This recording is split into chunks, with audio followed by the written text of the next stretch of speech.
If you get up at 0600 hours every morning, pray to Ra and Anubis, write on papyrus, use slate and abacus, walk around in a bedsheet, go flying once every now and then with a 450 or 500 size helicopter, spend 3 minutes hovering, the rest of the day talking about bearings, go home full of dopamine on your one flight, kiss the wife or husband on the head and go to bed, and then do it 3 months later with a rinse and repeat on an old battery that's 35 years old, this is not the video for you. If, however, you're one of the many of us where the very lines are blurred between hobby and an addiction, irrelevant of your level, whether you're a beginner, intermediate, or pro stick banger and twizzle whizzle thumb, have a fleet of helicopters, go flying it almost every weekend or every opportunity that you can, engage in chitter chatter about ZZ bearings and blue Loctite, have a dopamine kick that will last the entire week, have a room full of spares that you'll never need because they're for helicopters that you've never got, never will buy, and brought them on eBay because it seemed like a great idea. Get on with it. Yes, get on with it. Congratulations, you absolutely are addicted, and you've also got a smartphone, and this is an app you'll want, so this is a video for you. I think I just peed a little.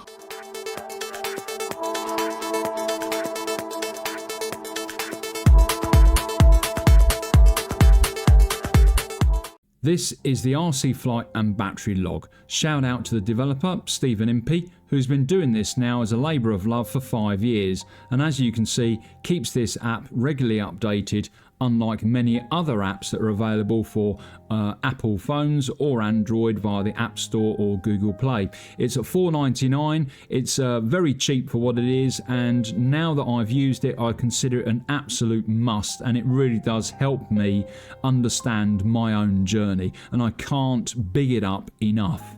I'm not in cahoots with Stephen Impey, there's no discounts I'm going to give out, nor am I going to get a cut of any increased sales, and to be perfectly honest with you, before we even start, I'm not going to be able to do this app the justice that it deserves before you switch off from sheer boredom of listening to my jibber jabber. I'm going to give you a quick introduction, and then I would urge you to go out, buy the app, give it a go, and make it work for you. Go out and buy it. It's $4.99, you know, well, nowadays it's a pint, isn't it? Crikey, £5 a pint. As a bottom line up front, what is this? What is this to me? Why is it important to me? Well, it's important to me because I'm able to load on my helicopters to this particular app, and then I'm able to track the helicopter. I'm able to understand what equipment is on that helicopter at a quick glance. I'm able to understand the total flight time that I've had on the helicopter and the amount of flights. And all of this is built up automatically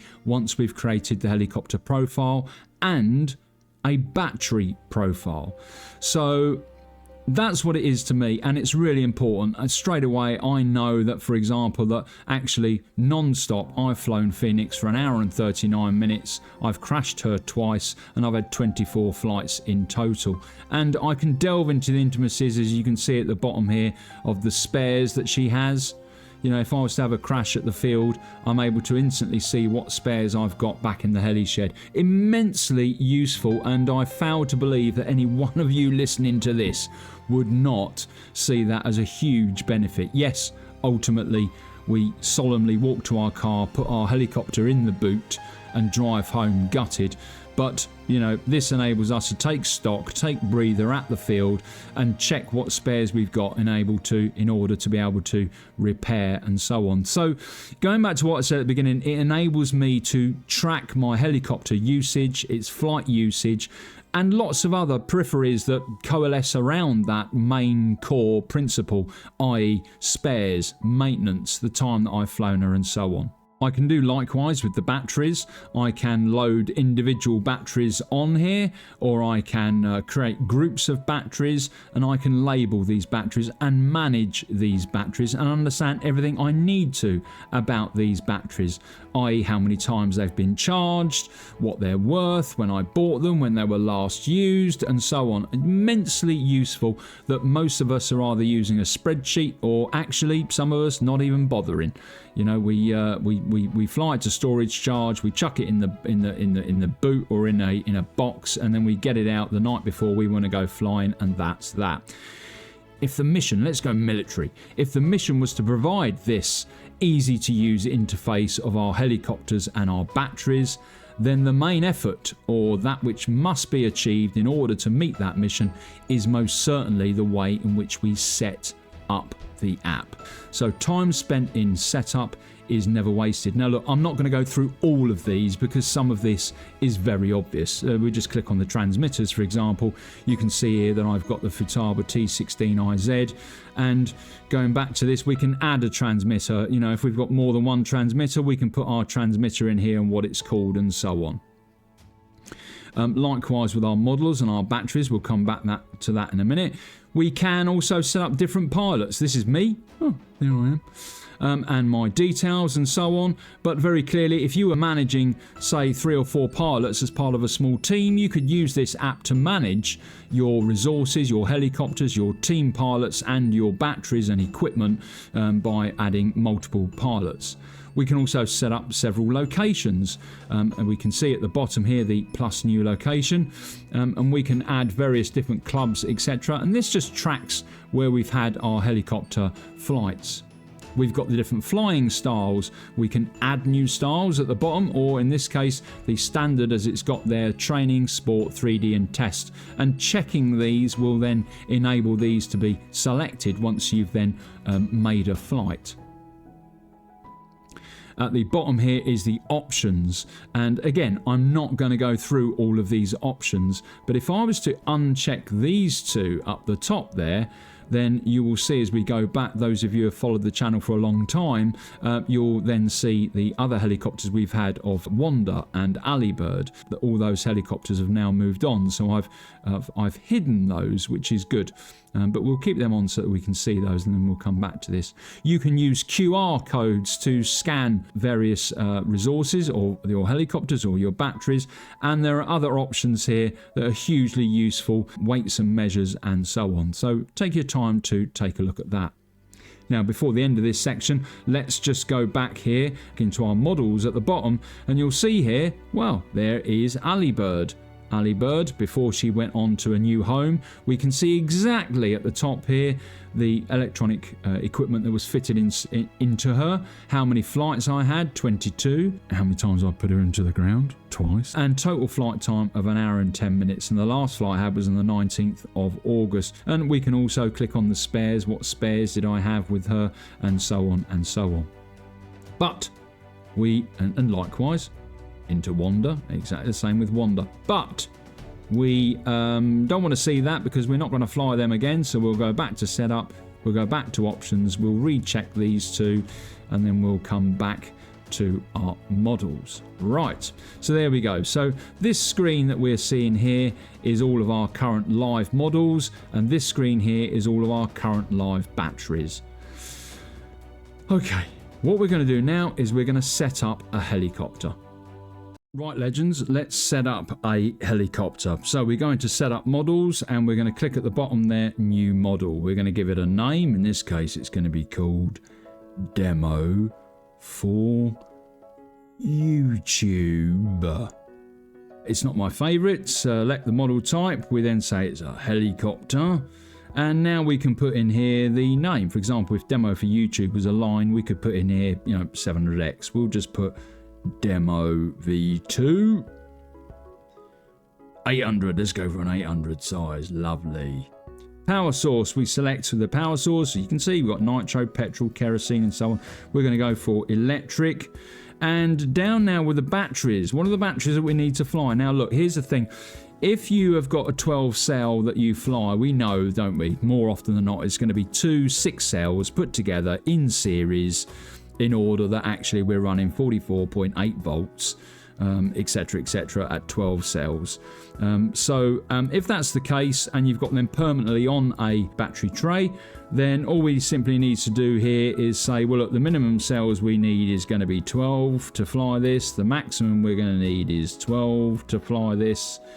The packs per flight, well, we're just going to call it 1 pack, and it's going to be 5,000 milliamps, or 6,000 or 5,100, whatever you like. but in this case we've got 5,000 there. Now this is the setup I use. As I said, even though I use two 6-cell 22.2 volt batteries, I'm just going to put it down as one stick of 12 cell at 5,000 milliamp.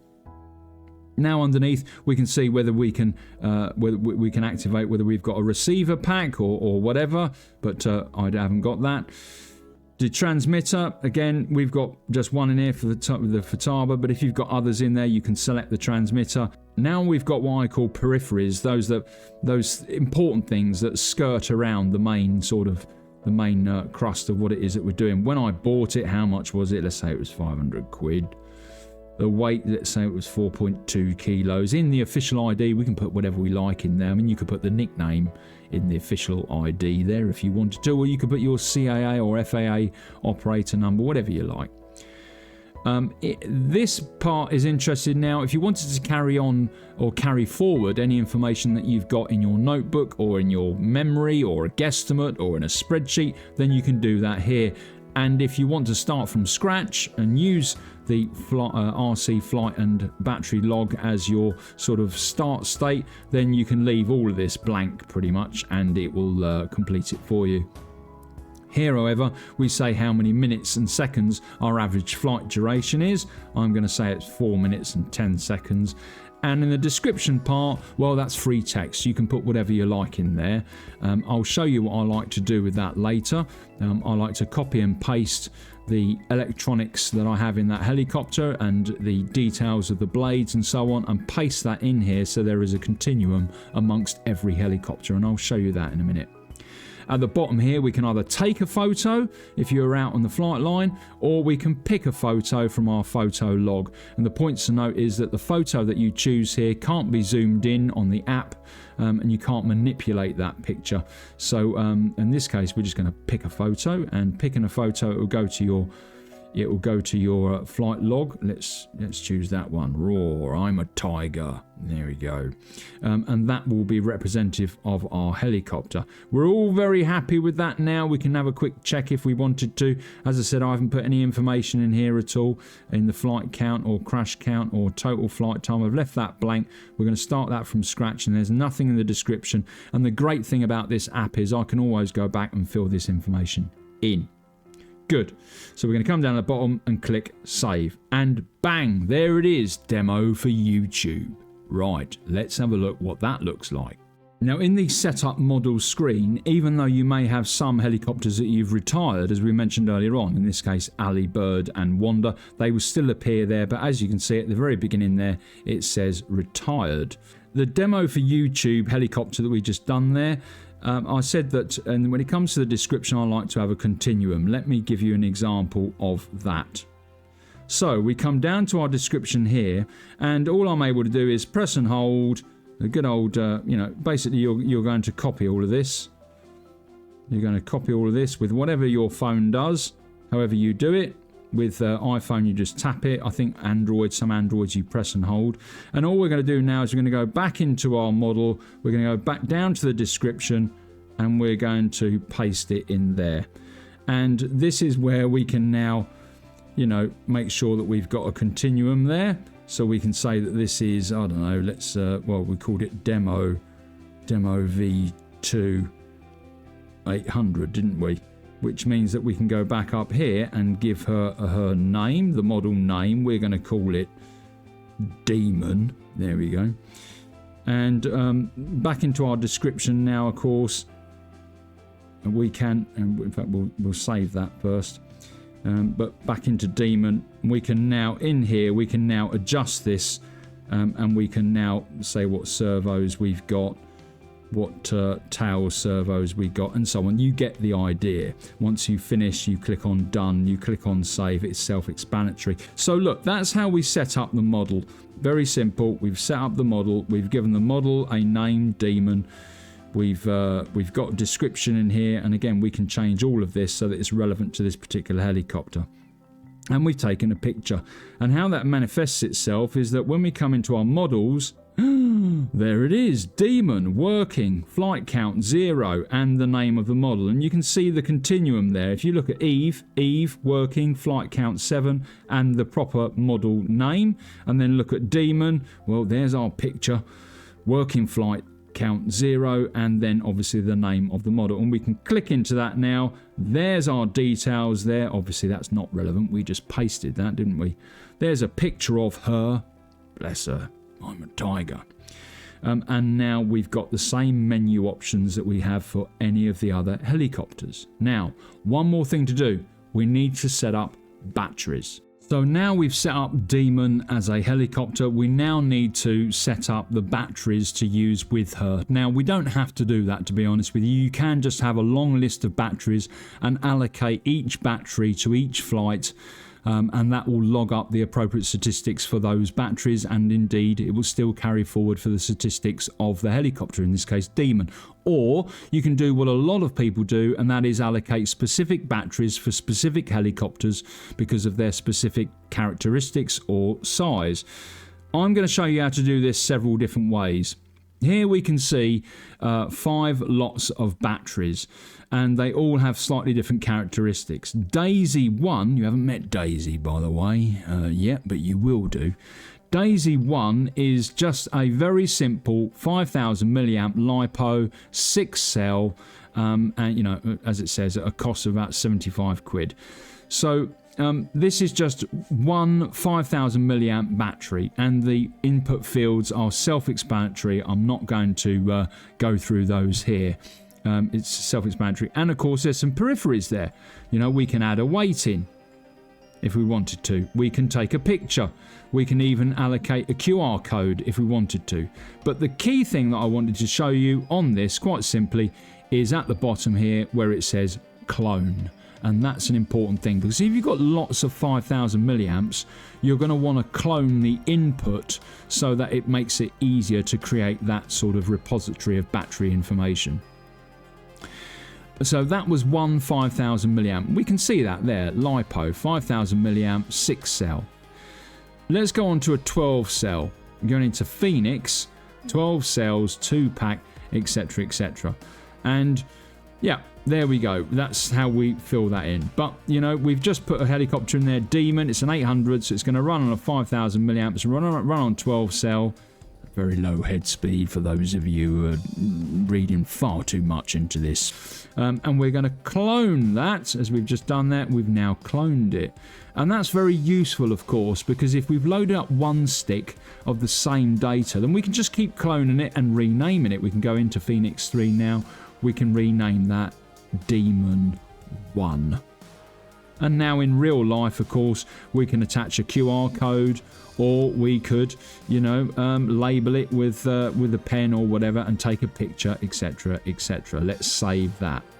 Final thing to do is to go back into our models and go back into Demon and say, you know what, I have got a battery that I use with this helicopter, and I don't use any other batteries with it, to be honest with you. I'm not chopping and changing. It has a standard battery, and that standard battery is Demon 1. This means that Demon 1 will be linked to that helicopter, and it means that when you have done a flight and you input the details thereafter, you will have a choice to choose the battery, and guess which battery will come up? Yes, it will be Demon 1. So now we have done what I said at the very beginning, which is the main effort, which is setting up and spending time setting up this settings page. Now let's see how this actually is useful for us. Still with me? Awesome. Right, we've now set up our helicopter, we've now set up our batteries, we've put a transmitter in there, we've put a pilot in there, we've put a location where we fly, we've put flight styles or customized our flight styles, and we've made sure that we understand what the options are. We've got our Demon battery, there it is, up at the top there, and we've got our helicopter, there she is, down at the bottom there, Demon. First thing is that we need to make sure we go into Demon 1, and we say, right, okay, that is now charged, and we can put information in here. Pack per pack is 5000 milliamps, We can literally put in the milliamps if we wanted to, or we could say it's a storage charge. We can now, interestingly, put in the internal resistance measurements if we wanted to, and we could store those internal resistances if we wanted to. I'm not going to do that for now, to be honest with you. You can play with that. It's very, very useful if you wanted to, but I'm going to say no, I'm not going to log the internal resistance. The battery is either charged to 100%, charged to 5,000%, and obviously that's relative to the battery information that you've put in. So I'm going to click on save. So going back to our battery listing, sure enough, it's showing Demon at the bottom there as fully charged and ready to go. So we're at the flight line now. We take our helicopter Demon with the Demon battery and we go up and we have a Demon flight of 4 minutes and 10 seconds or whatever it was we put in the estimated flight time. When we come back to have our mandatory cup of tea, talk of Loctite, bearings and the difference between ZZ and rubber sealed, we then bring out our smartphone and we said that was a great flight on Demon. There's Demon, there she is. I've just had a flight on her. I had a flight. It was a good flight. Was it a good flight or was it an aborted flight, a crash flight, a dumb flight, an external flight, mechanical flight? Look, it was a good flight. It was a good flight. I had one flight. It was 4 minutes and 10 seconds. The flight training. I actually done some training on her. I didn't do any sport flight. I done some training on her. And I flew the battery to storage level. That's what most of us will do. There's big argument out there. Should it be 30%, 40, 50 or 60%? Look, we all go flying and we all make sure that battery is not flat at the end of it. Because if it is, it's just cost you 75 quid a battery at this size. So we fly it to storage level. My advice is to keep that. And the interesting thing is now that we can now obviously select the flight pack. In this case, of course, we only set up one battery, didn't we? Which was we called Demon 1. So it doesn't allow us to choose any other battery there. We can click on unlisted pack, but it's wise to keep the same batteries to the same type of motors and ESCs, and i.e. therefore the same helicopters, so that the draw is about the same for the style you employ. Bang. That's why you keep the same batteries with the same helicopters. But it's not something you have to do. You don't have to, but I do. So we use Demon 1. Milliamps used in flight if known. You don't have to put that in there. But we can, of course, as we should do, check our battery afterwards, and there was, let's say, 34% remaining at the end of it, and it automatically works out for us how many milliamps we used, etc. We can now put in our transmitter, our location, and we can even now put in the weather. It was a bloody hot day, and there was 1 mile an hour wind speed, and we can put in some notes there like attacked by a crow. Or you can put anything else in there, to be honest with you, about how you felt. I felt really confident this time. I used a commentate method, or whatever you want, you can add in the notes. The key thing is it gives you that freedom, and more importantly, it logs it, and therefore you're able to track your journey. We click on done. We're happy with the information that we've got there. We click save, and that is now logged up, as we can see. Flight count 1, we haven't crashed. Total flight time 4 minutes and 10 seconds. The last flight we had and the current condition, it's working. So we've already started to build a picture of this helicopter now. And there are other things that we can do in this area here. As I said, we can start adding a list of spares when we get home and we're in our heli-sheds. And we can add pictures and all sorts. We can start adding, well, when do we want to do some maintenance, etc., and what is it that we want to change. We can add in here any setup things that we want to do. For example, a checklist before going flying. And of course, we can have a look at the log, and the log gives us the opportunity to look at the calendar view, as it is here. Very sort of a quick entry when we had the flight, the attacked by a crow, what transmitter we were using, and the conditions, the environmental conditions. We can look at a graph. We can look at a literal log, and of course we can click into that log to get the details of that flight. Very, very useful, and you can see that after a few flights you start to build up a really interesting picture of your flight journey with that particular helicopter. Very, very cool. When we want to go and fly Demon again, If we went and took Demon up the flight field and came back and wanted to add in another flight there, because we're keen to see this statistics add up, and we click on plus flight, when it comes down to here, look, we can see it's going to say, look, you haven't got any batteries charged. And that's very important, that when you put your battery on charge, if you've got charging facilities at your flying field, for example, that we go into batteries and look, it's going to see there, Demon 1 at the top is not fully charged. So we say, right, well, you know what? I've charged Demon. Demon was charged to 5,000 milliamps because it was at 100%. I'm very happy with that. I don't want to log any internal resistance, purely and simply because it's just going to take up my time and I'm going to get too into the semantics of it. I'm going to click save. Now that will then show Demon 1 as fully charged and ready to go. So when you do go up the flight field again or have a flight in another half an hour or whatever, you're able to build upon the statistics of the first flight by again going to flight and saying, what a great flight I've just had. It was a good flight. It was a sport flight. And I flew it to the storage level and I used Demon 1. There it is. And I don't even have to put this, I don't even have to put anything in here or here because I've said it's flew to storage level. I can come down here. I'll just keep all that there. I can put in a note in there. Jolly good flight. Jolly good flight. Yes. Click on done. Click save and bang, it's now started to build up those statistics. And of course, as we now know in the battery, it's going to show that Demon 1 is, you know, at storage level essentially. But what we can do is we can go back into our setup batteries when we've got new batteries, and we can go into Demon 1 and we can say, hey, I've got some more. Hey, I've got Demon 2. And I can go into Demon 2 and I can make sure that the preferred, I can go into the helicopters, set up models, I can go into Demon now and I can make sure that the preferred batteries are indeed Demon 1 and Demon 2. And this, of course, as you well know now, choppers and legends, when it comes to me selecting a flight for Demon, I'm able to say, let's go for a flight, Demon.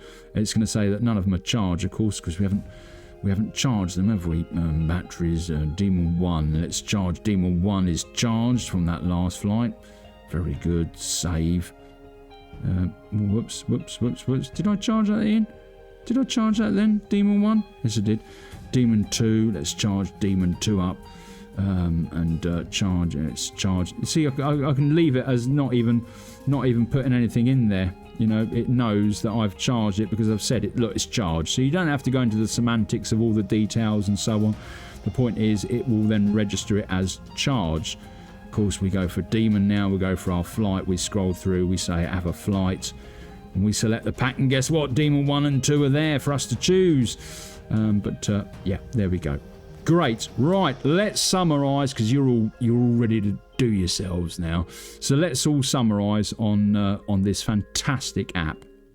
The RC Flight and Battery Log app by Stephen Impey is, in my view, the best one that you can get. I've looked at all the others and they're either too fixed wing orientated or not diverse or flex enough to include helicopters and the nuance of helicopters. What this app does is it gives you a really firm foundation to manage your helicopters, your spares and your batteries. And then via you using a little bit of common sense, a little bit of nuance and experience, you're able to build all sorts of peripheries around that, like descriptive info and so on, and spares listings and maintenance and checklists, in order that actually you can have a really enjoyable logged journey on your phone. And I absolutely love that. I would never know that I have had non-stop an hour and 39 minutes of flying on Phoenix, and I've flown her 24 times. Yes, I remember the crashes twice. Good God. But the statistics are really, really important. 31 minutes on Daisy. Bella, for example, I've flown her for 32 minutes straight. I've only had 8 flights on her. She weighs 9 kilos and etc. This is hugely useful.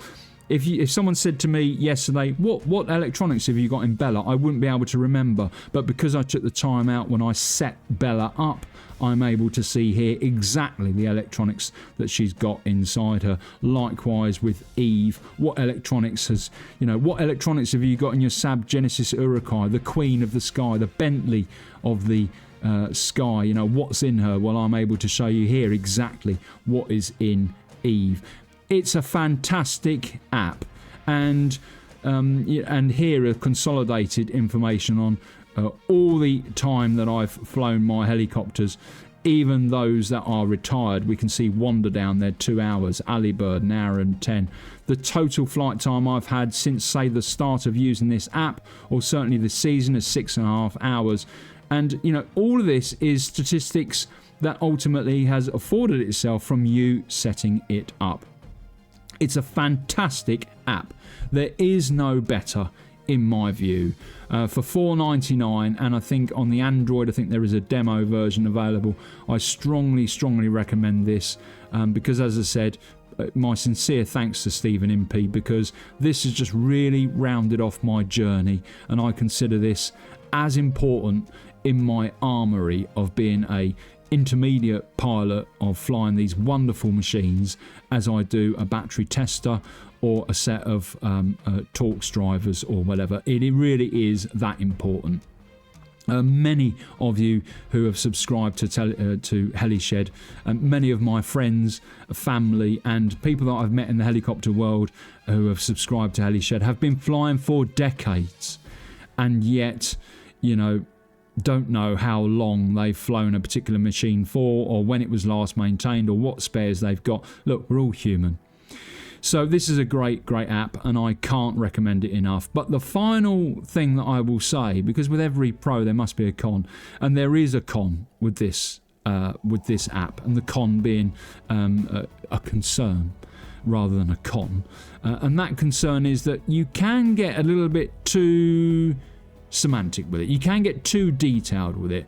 Don't let this rule the way in which you fly, or how you manage your equipment and so on.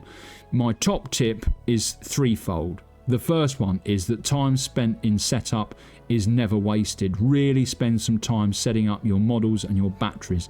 The next one is only ever log a flight after you've done it.